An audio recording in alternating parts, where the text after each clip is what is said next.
Hey guys, so I'm standing with. Congressman Gomez. So, as an LA resident, I talked a lot about the wildfires when they happen. How is LA doing? How's LA recovering from the fires? What should people out, around the country know about what's going on in LA right now? I think people should know that LA is a resilient city, that people look out for one another and they come together during times of crisis. We did it during the 1994 earthquake, and they were doing it around the fire. And then also recognizing that, one, Palisades and Altadena are two very different sides. One city of LA, one's unincorporated, one's unincorporated LA. But you know what? We're going to try to help them rebuild and in the end try to use this crisis as a way to maybe change some laws to speed up the construction of housing for everyone. I want to ask you a really timely question. Trump just announced that he wants to impose tariffs on foreign films made outside of the U.S. That's a huge deal for Los Angeles, for the entertainment industry. What was your reaction to that, and how do you think that could impact the economy in Los Angeles? I believe we got to bring more production back home. True. And that's usually done through different tax incentives. His tariff idea is just, there's a saying that if you have a hammer, everything's a nail, right? Like that, he sees a problem and everything's like impose a tariff. But most experts agree that the tariffs are not going to bring the film back because most of the stuff is digital, right? Mm-hmm. So how do you kind of compensate for that? So do we agree that there should production, we should bring it home, especially in LA? Absolutely. But do we do that through not only a state tax incentive for California, but also a national tax incentive? How can we change the tax code to do that? The tax code is a powerful thing.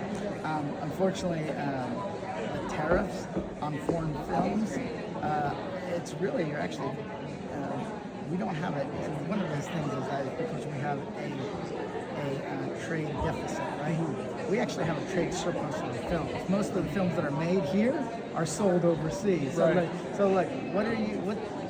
How he doesn't understand our industry. No, he doesn't. No, and that's why. But you know what? We still need. It is bad. A lot more production is getting made over in the UK and Ireland and Canada and different parts. So what can we do to bring that back home? Is what and bring it home means not only in California but in the United States. Because there's the states battle it out themselves as well.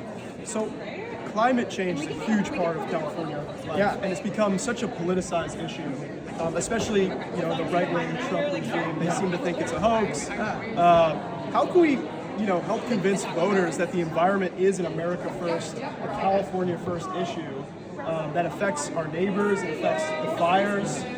What can we do to help get that message out that this is a real thing and this is an important thing for America? Yeah. First, we have to show California, right? We became the fourth largest economy on the planet, and that has surpassed Japan. And people ask why. Well, one, we have top-notch universities. Two, we have Silicon Valley. But three, we're also on the leading edge of fighting and combating climate change. We're the ones that created the laws and incentivizing the check engine light, the catalytic converter, the electric vehicle. We're the ones that have done that. And when we do that, we spark not only a way to reduce carbon emissions, but to bring up new industries. Like Elon Musk, a lot of his world came from Tesla. Why did it come from Tesla? Because California had the greenhouse gas reduction fund that would create a tax credit if you borrowed an EV. Without us, Elon Musk would not exist, right? The world's richest man would not exist. So if we want to be on the forefront, you got to be on the forefront of technology and adapting climate change and impeding. If not, China will fill the void, and that's what they're trying to do. They're trying to do that with cheap electric vehicles that go into Mexico, Latin America, and Europe. And in order to compete, we have to be on the field. If we all of a sudden say we don't believe in it, we don't want to do it, then China is going to own the future.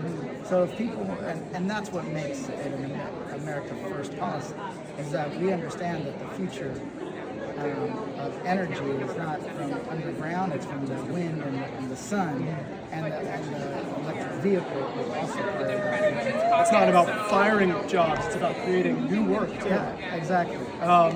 Last question. So we've seen Trump politicize aid to places like California because it's a Democrat state, Democrat city. He doesn't like the way the forests are managed. How does that make you feel, as someone in Los Angeles, and how should voters feel? First, they should feel insulted, because that's not the role of the federal government. The role of the federal government is to, no matter what it is, a tragedy, no matter whether there's an emergency, we should step in. And there is this kind of attitude in the federal level of anybody but California, and that pisses me off to no end, because California, we're a donor state in taxes, a big part of the GDP comes from California. We give more than we can. So when people say, oh, we're not going to help, well, that's not only not helping Californians and their sacrifice and recognize the sacrifice, they're also hurting the country as a whole. And what they end up doing is Trump lays the groundwork for reciprocation of that kind of attitude. You take it out on California, we're then we're going to take it on to some other state who oftentimes their electeds don't vote for the FEMA funds for even their own region. Right. So he's going down a path that's going to come back to bite the people that he actually who voted for. Bonus question: what are your thoughts on Shohei Ohtani and what the Dodgers have been doing? Shohei, first, I want to congratulate him for having a baby. I'm a relatively new dad. Congrats. He's almost 3 years old, but it feels like I'm still a new dad because they're constantly growing and changing. But no, the Dodgers are doing great. They kind of hit a little bit of Slump. a little slump. Yeah. They're back in kind of a little championship form, so I'm excited about it. Awesome. Thank you, Congressman. All right, cool. Nice meeting you. Nice.